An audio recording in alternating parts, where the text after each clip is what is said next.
여러분, 우리가 무심코 내뱉는 말 속에 진짜 성격이 고스란히 담겨 있다는 거 아십니까? 오늘은 말 습관을 통해 드러나는 인성의 신호들을 함께 살펴보려고 합니다. 누군가를 판단하거나 평가하려는 게 아닙니다. 오히려 나 자신을 돌아보는 거울로 삼았으면 합니다. 내가 평소에 어떤 말을 자주 하는지, 그 말 속에 어떤 마음이 숨어 있는지 함께 들여다보는 시간이 되었으면 좋겠습니다. 그냥 별로 뭐 같은 말을 입버릇처럼 달고 사는 분들이 계십니다. 대화 중에 그냥 그렇게 했어. 별로 중요한 거 아니야. 그러니까 이런 식으로 말끝마다 붙이는 겁니다.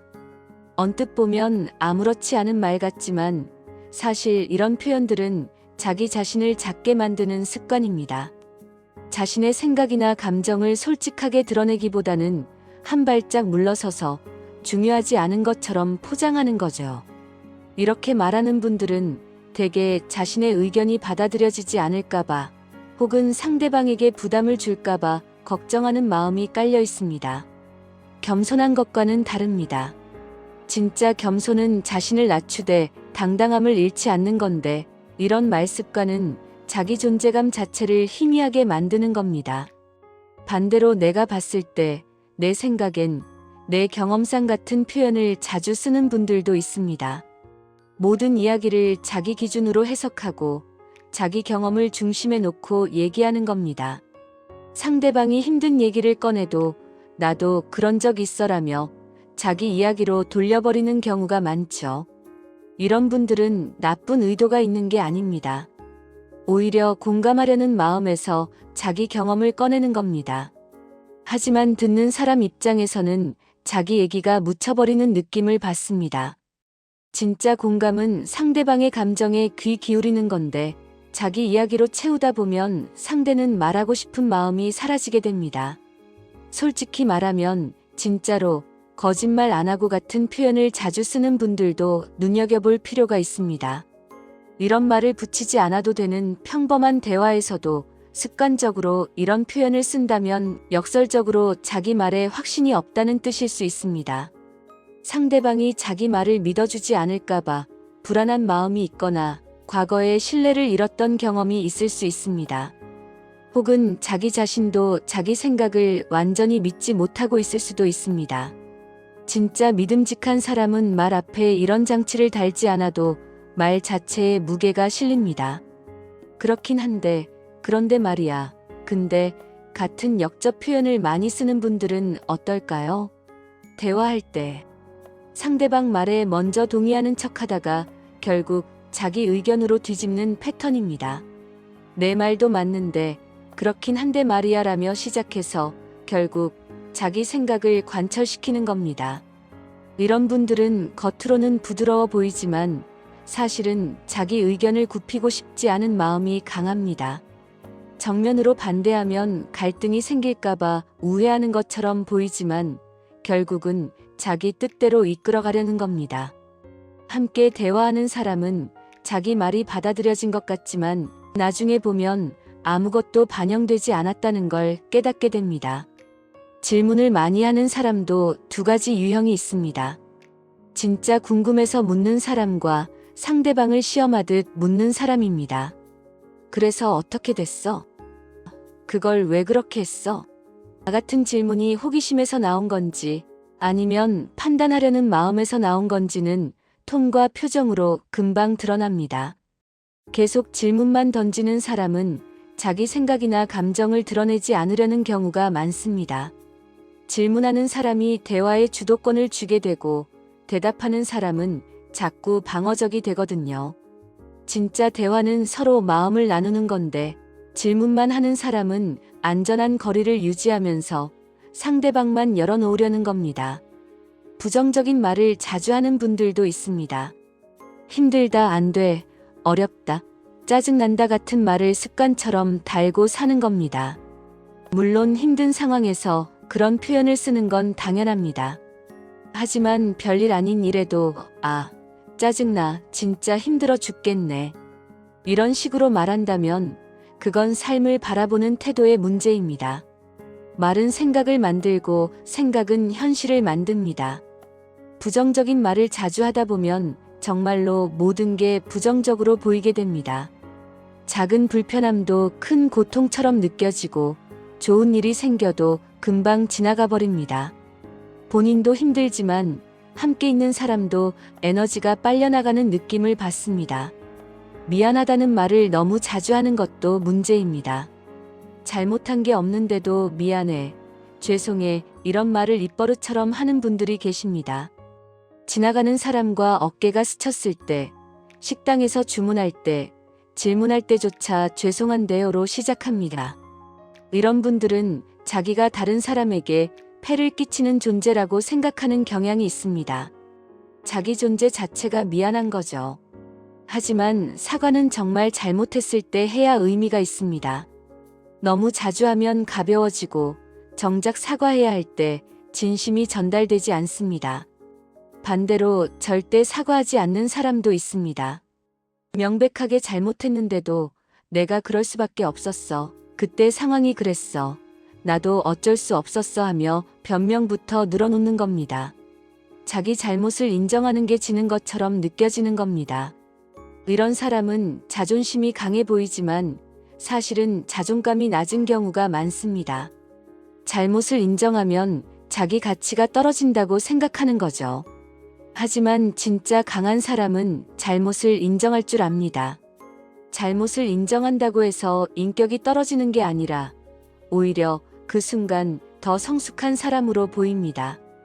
해야 돼 하면 안 돼 같은 당위의 말을 자주 하는 분들도 있습니다. 나이 들면 이렇게 해야지, 사람이라면 당연히 이래야지 하며 자기 기준을 다른 사람에게도 적용하려는 겁니다. 자기 방식이 옳다고 믿고 다른 방식은 틀렸다고 생각하는 거죠. 이런 분들은 확신이 강해 보이지만 사실은 다른 가능성을 받아들이기 두려워하는 겁니다. 내가 믿어온 게 틀렸다면 지금까지 살아온 방식이 흔들리니까요.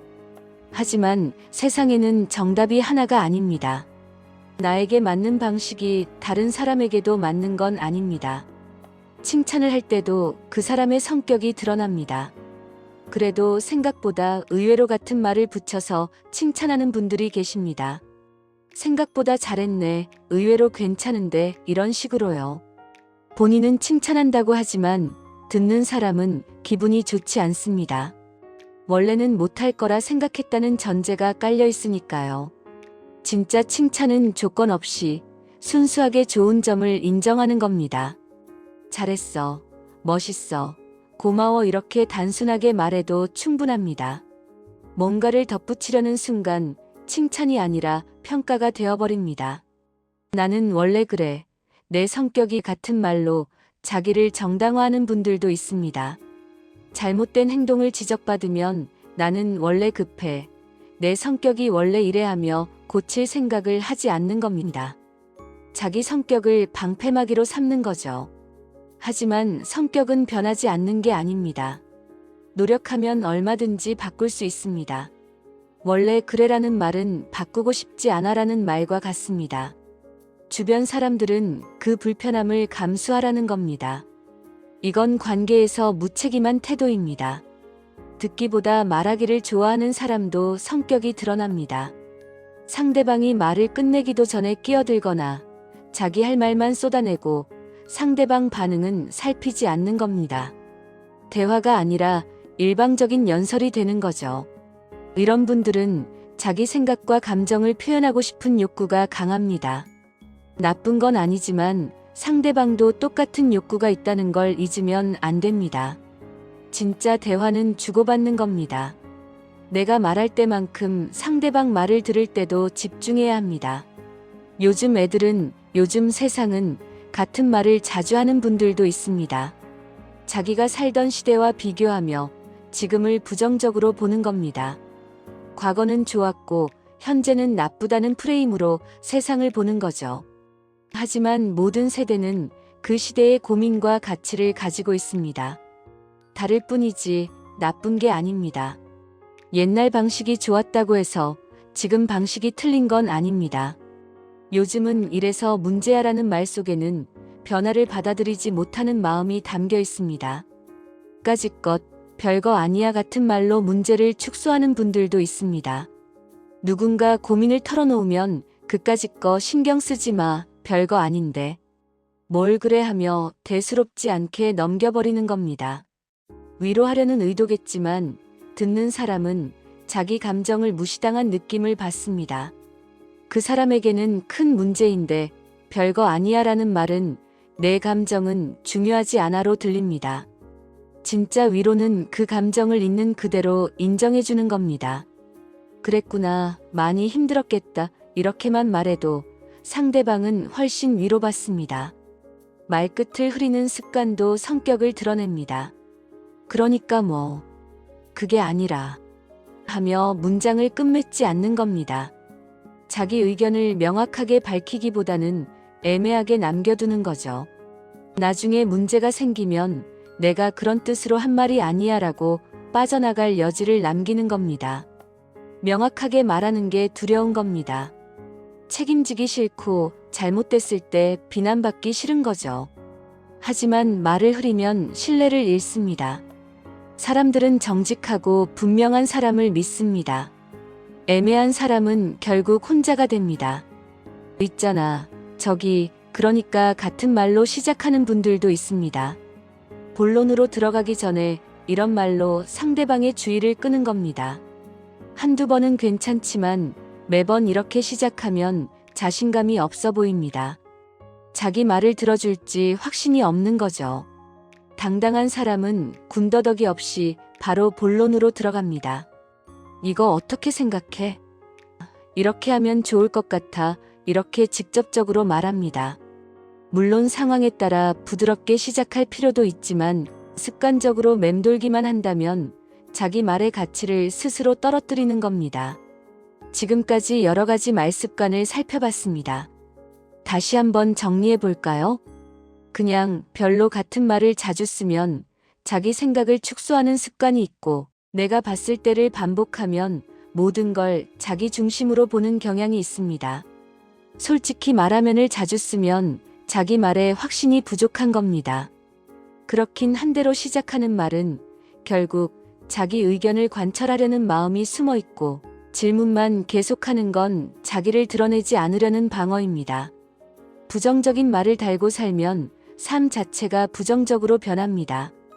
미안해를 너무 자주 하면 자존감이 낮은 거고, 절대 사과 안 하면 자존심이 강하지만 사실은 자존감이 약한 겁니다. 해야 될을 자주 말하면 자기 방식만 옳다고 믿는 경직된 사고를 가진 겁니다. 생각보다 의외로 같은 말을 붙이는 칭찬은 진짜 칭찬이 아니고, 나는 원래 그래는 변하기 싫다는 무책임한 태도입니다. 말만 하고 듣지 않으면 일방적인 사람이고, 요즘 애들은을 자주 말하면 변화를 받아들이지 못하는 겁니다. 별거 아니야로 상대 감정을 축소하면 공감 능력이 부족한 거고, 말끝을 흐리면 책임지기 싫어하는 겁니다. 있잖아로 매번 시작하면 자신감이 부족한 겁니다. 이 모든 말 습관은 나쁘다는 게 아닙니다. 우리 모두 이런 말을 합니다. 중요한 건 내가 어떤 말을 자주 하는지 의식하는 겁니다. 그 말 속에 어떤 마음이 담겨 있는지 돌아보는 겁니다. 말은 마음에서 나옵니다. 내 말 습관을 바꾸려면 먼저 내 마음을 들여다봐야 합니다. 왜 이런 말을 하게 됐는지, 어떤 두려움이나 욕구가 있는지 알아야 합니다. 그리고 조금씩 바꿔나가면 됩니다. 오늘 하루 내가 어떤 말을 자주 하는지 한번 관찰해 보세요. 다른 사람을 판단하지 말고 나 자신을 돌아보는 거울로 삼으세요. 말 습관을 바꾸면 삶이 바뀝니다. 작은 변화가 큰 변화를 만듭니다.